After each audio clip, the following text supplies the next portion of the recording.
सिखों की वीरता और साहस का इतिहास बहुत लंबा है। अपने अस्तित्व की शुरुआत से ही उन्होंने भाईचारे और सद्भाव तथा एकजुटता की भावना को बढ़ावा दिया है। गुरु नानक देव जी, गुरु गोविंद सिंह जी और कई अन्य सिख गुरुओं को आज भी भारतीय इतिहास के रत्न के रूप में पूजा जाता है। बाबा बंदा सिंह बहादुर और महाराजा रंजीत सिंह जैसे योद्धाओं को साहस और बहादुरी का प्रतीक माना जाता है, जिन्होंने न केवल सिख समुदाय की रक्षा की बल्कि बर्बर आक्रमणकारियों के अत्याचार के खिलाफ भी खड़े हुए। मुगल काल के दौरान सिखों पर अत्याचार जोरों पर था। सिखों के 5वें गुरु यानी गुरु अर्जन देव जी, जिन्होंने आदि ग्रंथ लिखा और प्रसिद्ध स्वर्ण मंदिर का निर्माण कराया, उनको मुगल सम्राट जहांगीर ने सन 1606 में लाहौर में मार डाला था। बाद में 9वें सिख गुरु गुरु तेग बहादुर को भी बाद के मुगल सम्राट औरंगजेब आलमगीर ने मार डाला। गुरु तेग बहादुर ने कश्मीरी हिंदू पंडितों के लिए अपना जीवन बलिदान कर दिया, जिन्हें सम्राट औरंगजेब द्वारा जबरदस्ती इस्लाम में परिवर्तित किया जा रहा था। मुगलों द्वारा सिखों के धार्मिक उत्पीड़न के कारण 10वें सिख गुरु यानी गुरु गोविंद सिंह जी ने अपनी और निर्दोष लोगों की सुरक्षा के लिए एक उचित अस्थायी सेना लाने का फैसला किया। निर्दोष लोगों और सिख समुदाय को मुगलों के उत्पीड़न से बचाने के लिए गुरु गोविंद सिंह जी ने 30 मार्च सन 1699 को खालसा सेना की स्थापना की। लेकिन जो कहानी पूरी तरह से भुला दी गई वह यह है कि गुरु गोविंद सिंह जी की खालसा सेना से पहले सिखों ने अपने छठे गुरु यानी गुरु हरगोबिंद सिंह जी के अधीन मुगलों के अत्याचार के खिलाफ अपने धर्म की रक्षा के लिए तलवारें और ढालें उठाई थी। गुरु हरगोबिंद सिंह ने अपने सम्राट शाहजहां के अधीन मुगलों का लगातार हराया। यह गुरु हरगोबिंद सिंह जी की साहसी सिख सेना थी जो हथियारों, संख्या और सैन्य अनुभव में कहीं अधिक श्रेष्ठ मुगलों को कुचलने में सक्षम थी। गुरु हरगोबिंद सिंह जी का जन्म 1595 में वडाली गुरु में हुआ था। वह 5वें सिख गुरु यानी गुरु अर्जन देव के इकलौते बेटे थे। उनका उत्तराधिकार समारोह 24 जून सन 1606 को हुआ था। वह महज 11 साल की उम्र में सिख समुदाय के 6वें गुरु बने थे।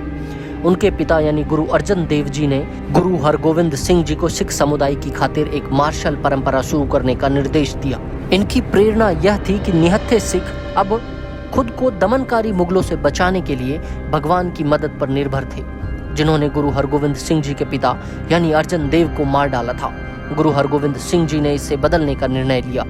उन्होंने हरमंदिर साहिब के सामने एक महल की स्थापना की, जिसे अकाल तख्त के नाम से जाना जाता है।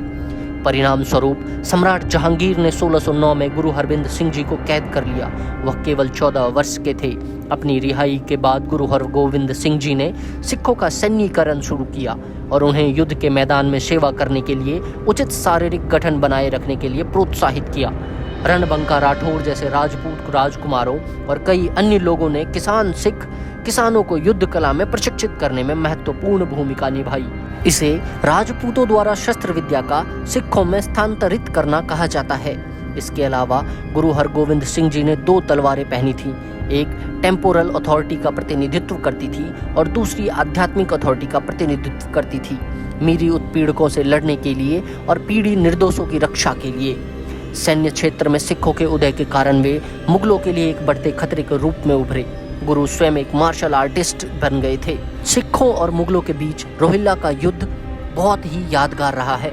यह लड़ाई मुगलों द्वारा 1621 में सिखों के सैन्यीकरण के जवाबी कदम के रूप में करी थी।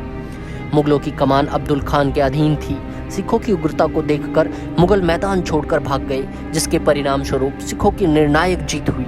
रोहिल्ला के युद्ध से सिख मुगल संबंध खराब हो गए। इस दूसरी लड़ाई का मुख्य कारण सिखों और मुगलों के शिकारी दलों के बीच झगड़ा था। मुगल सिखों के खिलाफ एक और युद्ध करने के लिए उचित कारण की तलाश में थे और इसे उन्होंने 1634 में सिखों के खिलाफ एक और युद्ध छेड़ने का औचित्य मिल गया। अमृतसर की लड़ाई 2 दिनों तक चली।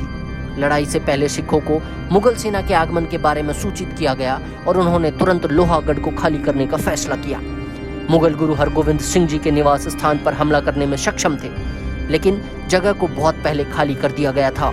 युद्ध के दूसरे दिन भाई भन्नो युद्ध के मैदान में मारे गए और उनकी मृत्यु के बाद गुरु हरगोबिंद सिंह जी ने कमान संभाली। युद्ध तब समाप्त हुआ जब गुरु हरगोबिंद सिंह जी के एक प्रहार से मुखलिस खान का सिर 2 टुकड़ों में फट गया। मुगलों की इस हार के कारण बहुत से लोग, विशेषकर किसान, गुरु हरगोबिंद सिंह जी के साथ शामिल हो गए। उसी के बाद हुई करतारपुर की लड़ाई। करतारपुर की लड़ाई 1635 में लड़ी गई थी। मूल रूप से यह एक प्रकार का घेराबंदी युद्ध था, जिसमें मुगलों ने करतारपुर पर घेराबंदी कर दी थी। इस बार मुगल पेंदे खान के नेतृत्व में थे, जबकि दूसरी ओर करतारपुर की रक्षा भाई बिंदी चंद, गुरु हरगोविंद सिंह जी और उनके पुत्र बाबा गुरदिता ने की थी। करतारपुर की घेराबंदी के परिणाम स्वरूप मुगलों को असफलता ही मिली। यह गुरु तेग बहादुर द्वारा लड़ी गई एकमात्र लड़ाई थी जिसमें उनकी वीरता के कारण उन्हें टीजी नाम दिया गया, जिसका अर्थ है बड़ी तलवार। इसके बाद गुरु हरगोविंद सिंह अमृतसर में अपने अड्डे पर वापस चले गए। सिखों द्वारा हथियार उठाना भारतीय इतिहास की एक महत्वपूर्ण घटना थी, क्योंकि आगे चलकर वे सबसे क्रूर योद्धाओं में से एक के रूप में विकसित हुए और एक महान सिख साम्राज्य की स्थापना की। गुरु हरगोविंद सिंह जी को सिखों को किसान वर्ग से योद्धा वर्ग में ले जाने का श्रेय दिया जाता है। हमारे महान गुरु और उनके चरणों में मेरा नमन है।